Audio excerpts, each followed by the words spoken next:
इस थाली में बसा है श्रद्धा, प्यार और बहुत सारी यादें। चलिए आज आपको अपने घर वाले हलवे और छोले की रेसिपी बताती हूँ। सोक चना को कुकर में नमक और पानी डाल के 3 विसल्स फुल पे और 20 मिनट तक सिम पे पका लो। फिर हल्दी, जीरा, कश्मीरी मिर्च, धनिया पाउडर को मिला के इसमें पानी ऐड कर लो।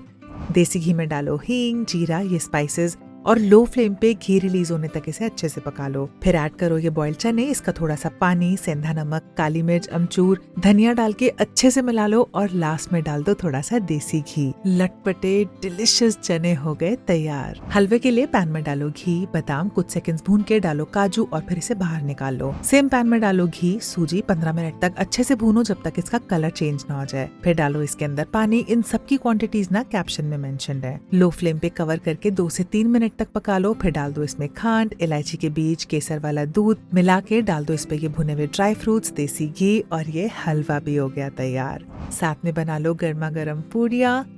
ये देख के क्या आपको भी अपने बचपन की याद आ रही है? ये प्रसाद है ही टोटल नॉस्टैल्जिया। तो आप इसे जरूर बनाइएगा और सबको खिलाइएगा। Thank you for watching.